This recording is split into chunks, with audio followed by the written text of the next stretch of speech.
it's time to mix a little bit of pink, and it's going to be mixed with a shadow. So I'm using that color I mentioned, alizarin permanent, with some white, actually quite a lot of white. Alizarin permanent is very, very high in saturation. So just when you're using it, a little dab is the best thing. Okay, so I'm trying to mix this pink, and as I said, it's high in saturation. So what happened was it's way too pink. So I'm going to just bring it over here. I've put a little purple into it, dioxazine purple, but I'm just going to be grabbing bits of that and a little bit more ultramarine blue. My most used paint color, I think, aside from, well, white's not really a color, but I use more ultramarine blue than any other color. As I said, I'm going to grab a little of this, grab a lot more white, some of the solvent. I'm looking for the color of the shadows right now, and I think probably the actual color needs a little bit, the bright part needs a little bit of cadmium red.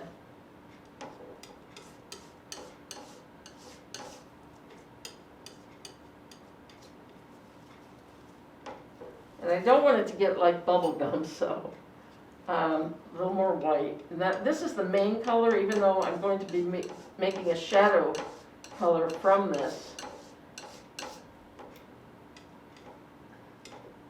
I think I've got the right color, yeah. That's for the lighter part of the cloth. I've painted this cloth before, so kind of fun. I'm liking the pink cloth these days. So I have a collection of a lot of different cloths and background materials. So to get the shadow, I'm going with the ultramarine blue, and I'm also going with a little of this blue and umber color. So trying to get it. It looks pretty blue in the picture, in the reference photo.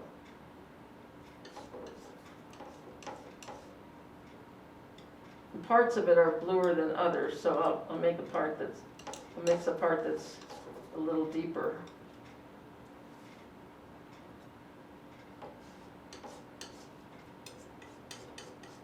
Too much purple.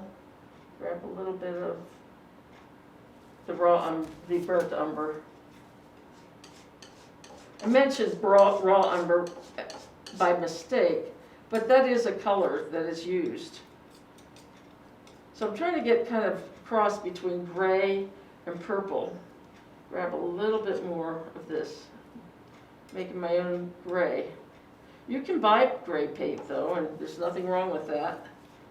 But it's good to experiment on how to make grays. Just playing around with your paints. So I've got a dark shadow, a medium shadow color, and the bright pink. So I'm trying to get a little of this background, this darker shadows, then I'm going to go over with a little of the lighter shadows to try to get this looking like the photograph. But the whole thing has receded in the back. Might as well finish up and over these grapes.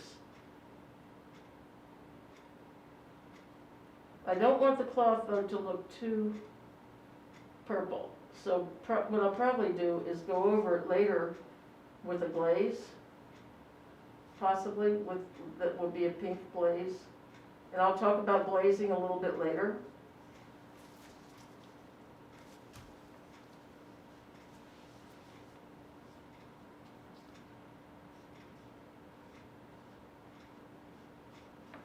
Okay.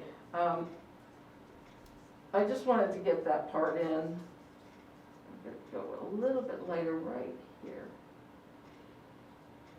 just to define the shape partly of this wine glass.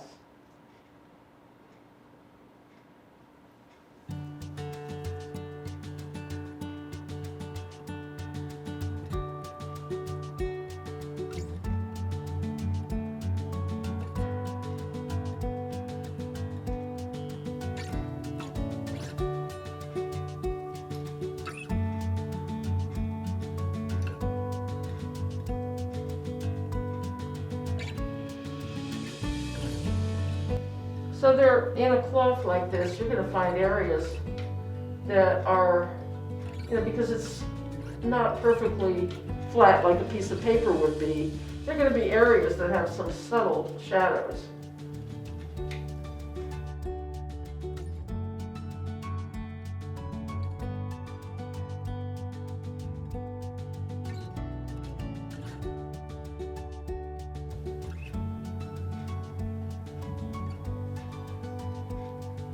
I just put some pure white on here, but I'm going to go over it with the pink, so that we can see the fold where the edge of the table meets.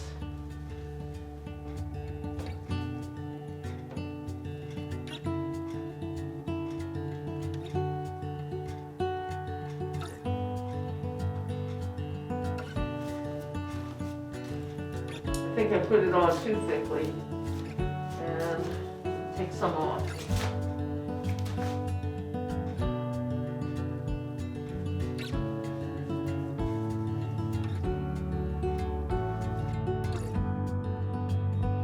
It's really funny that something I noticed after a painting session, everything I look at sometimes, if I'm still for a minute, I look at a shadow on a wall and I think, oh, what colors do I see in there?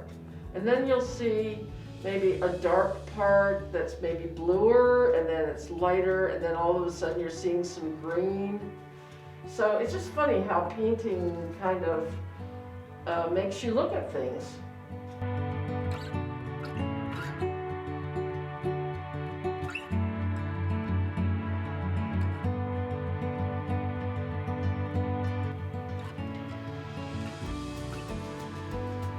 I'm going to leave this cloth for now after I cover this part here.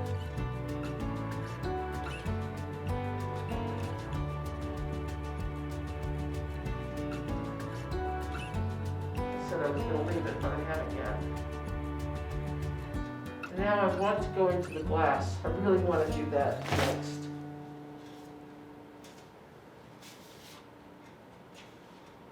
So I'm putting up another reference photo which shows the stem of the glass and the base. That's going to be a little bit tough. So I'm going to start with the gray. I've already mixed a pinky gray. So I'm going to grab some of that with my palette knife. And I'm going to start a new gray. So it's clear, so some of the gray that I just made will show up in here because this is clear.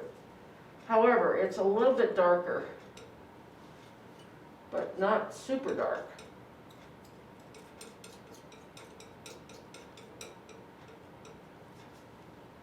And I think I need it a little darker. I think a little bit of ultramarine blue will add to that, a little more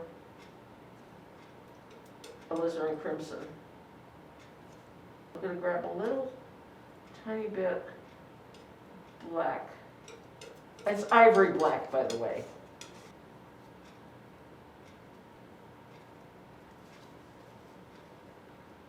So this glass is reflecting the background, which was a dark navy blue cloth, but it's also reflecting some of the pink.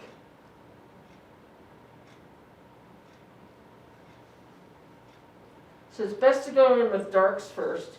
By the way, I should probably have done this before I did all that pink paint that's coming off of my glove.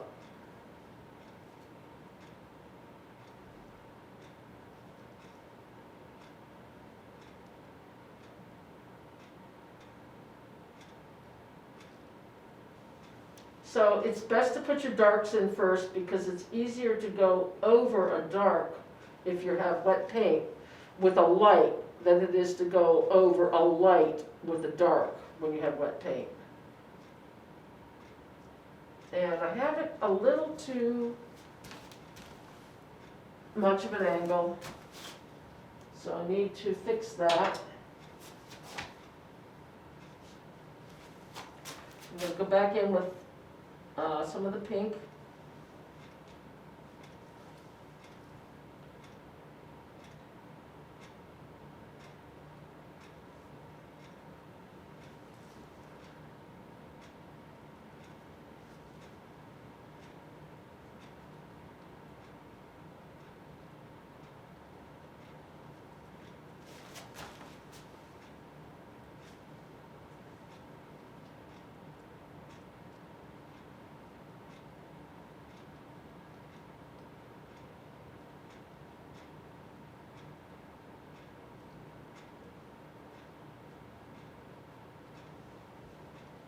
The background of the pink cloth is going to need to be much darker back there because that's where that shadow comes for the base.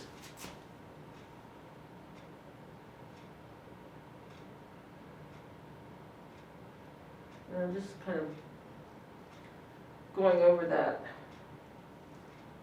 background cloth that's up behind the flowers to soften it.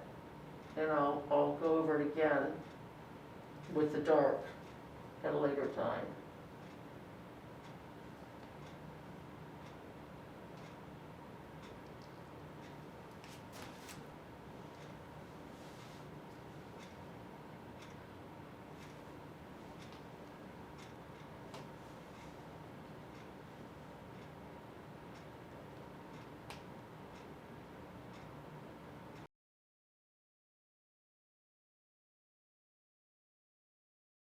So this little glass, this little part of this glass is intricate.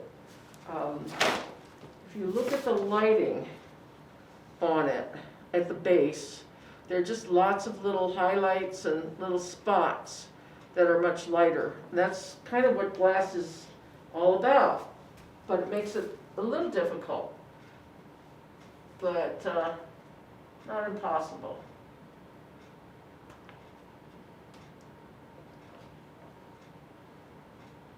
Right now I'm just trying to get the shape right. And it goes up a little bit on the left side, so I need to fix that.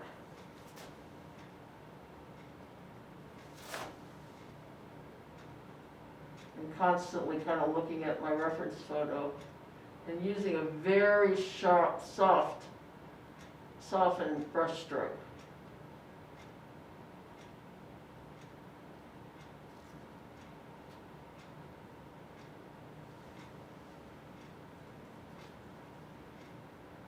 And that's going to create a little problem for the shadow on the cloth back here, but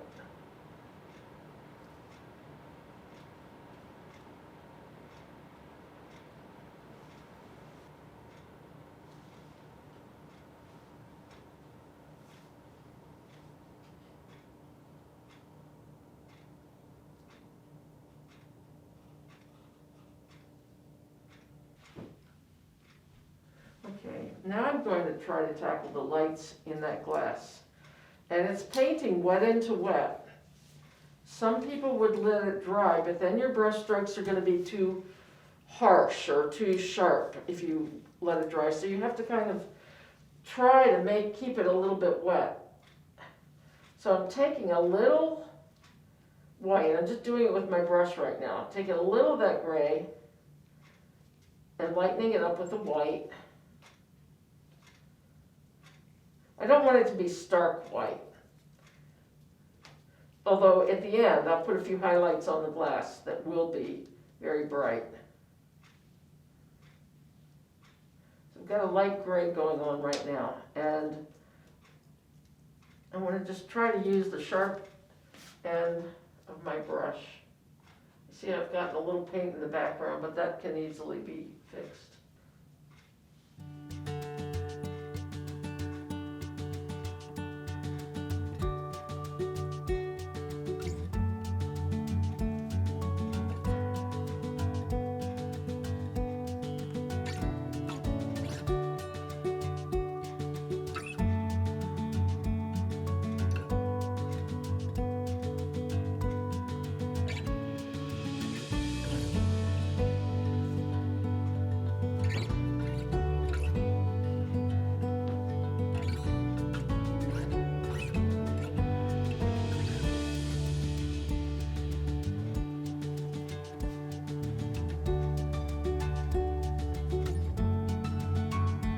So I want my end of the brush to be very flat for this part.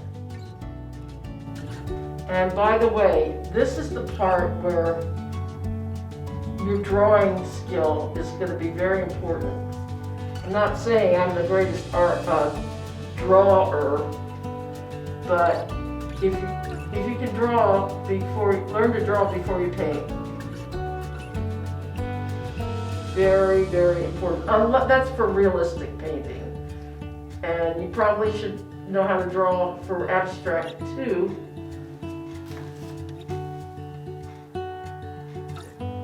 So before I started back to painting, I was away from it for a long time when my daughter was younger. But when I started back, I took a drawing class first. And I asked the drawing teacher, am I ready to start painting with oils? And she said yes. So